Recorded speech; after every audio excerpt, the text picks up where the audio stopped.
Mr. President, only one thing in Kaforo, in the Chalanyego, Nyaninta, Nyanimo, when Kaforo no Gafo, what you run in Namde Kanu, Tanin Swinke, Mula Mamano, Galeno, Mamano, Galeno.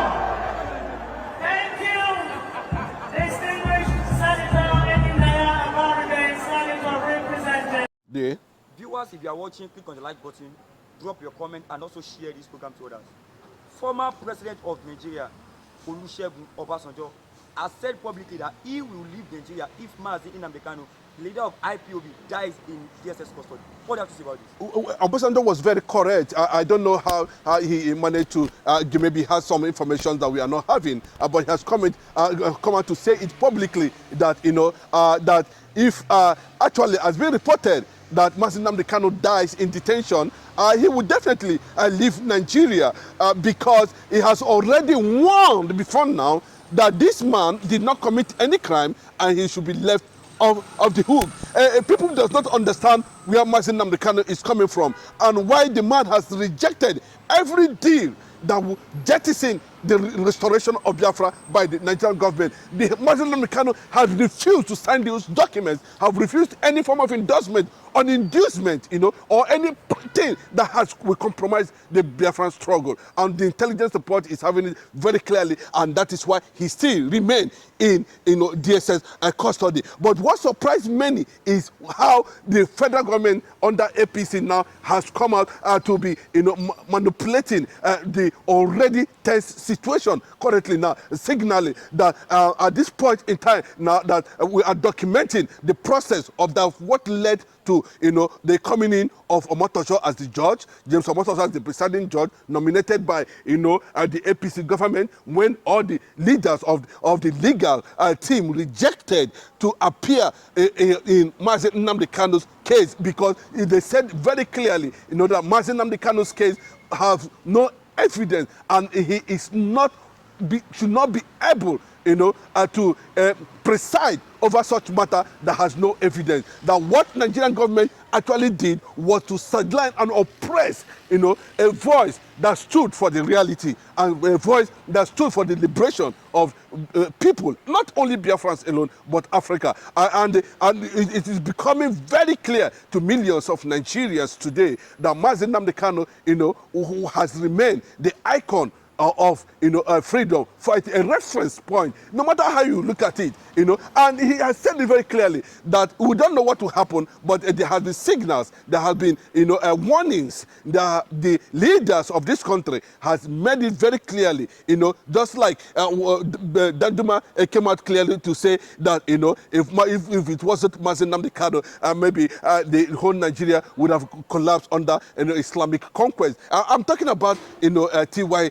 Danjuma making that statement. We are seeing another prominent Yoruba son, a former president, a former military head of state, saying it very clearly that he would definitely leave Nigeria because from that report we gather that nothing will actually remain and that nobody should hold him responsible because he has already warned Nigeria because they do not know. Nigerian intelligence has not been able to crack where Mazi Nnamdi Kanu is coming from, who is behind and who is not behind. Nations that are powering, him or not. Nobody has been able to crack that. And for where he was able to, get his intelligence report, has remained a mystery. And the Nigerian government and the terrorist politicians in Nigeria are already in disarray, because of what is going to happen, and there's pressure in Asura currently now, even though Bola Ahmed Tinubu might be pretending over the reality, but it has become very clear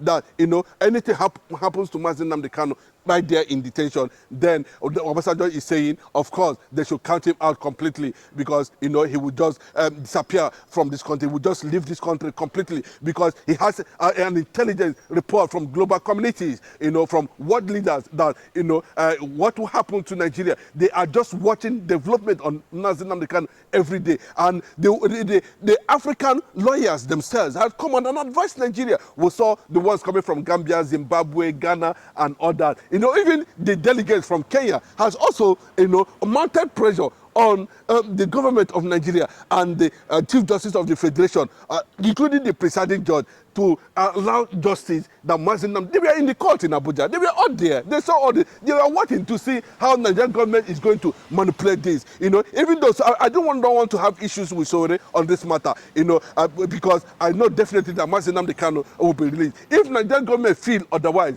you know, that Mazinam Kanu will not be released and that he will die there, then we will now tell the world of what transpired, even though they are already, you know, watching. There are consequences of what we are talking about, that if you cannot defend the people, allow the people to defend themselves. You know, that's the message. Now, they are busy today, you know, enjoying the ledgers with, you know, celebrating, doing all manner of festivals with terrorists, those who carry guns physically. Imagine a sitting governor meeting terrorists with more than 20,000 Okada bikes, you know, all of them carrying guns, and they are in a meeting with the governor, and nothing has happened. Today, we are seeing what is happening in Kwara, we are seeing what is happening everywhere in the world. But still, the Southeast governors, nobody has come out to condemn the statement credited to Bola Ahmed Tinubu that IPOB is a terrorist organization. It's quite unfortunate that it's coming from him, and it means that clearly he has taken a decision aligning with the Hamas, aligning with terrorist organizations in the world, like his representative in the just concluded United Nations General Assembly, where the Vice President went as far as, you know, defend the Hamas in Israel. But today they have less than 72 hours to agree to that agreement. It is going to backfire. Backfire. It must backfire.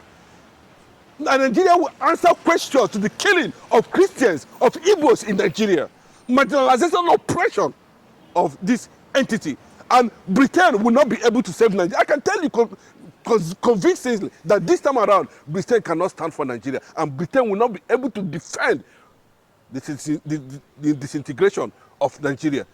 And that is what is happening today. And if that angle and it collapses, then the next focus is going to be here, and we are already seeing the signs there. I can tell you that the Obasanjo himself has put down his own opinion, and nobody will say that he did not notice. Forget all the paparazzi about 2027. Forget all the paparazzi of what is going to happen. Forget all the paparazzi, you know, of what the game the politicians are actually playing. Whether election is going to be held or not, that is left for them. But what we are seeing is that it is enough. Enough is enough. The killing of over 500,000 Christians in Nigeria has become a threat to the global community. Has become a threat to, you know, the Biafrans. And by the time this thing goes unchecked, you know, that's why Donald Trump, look at the United Nations and the shake he said, and said these people are not doing what they are supposed to do. Yes,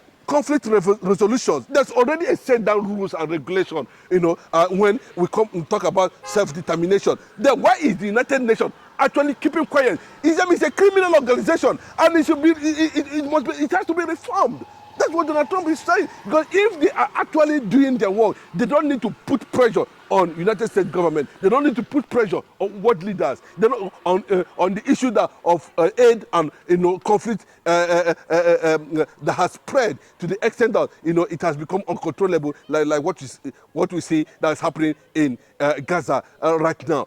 Before it gets to that level, these are the things, aims and objectives of the United Nations to go in and solve the problem. As simple as that, the world will come closer to peace.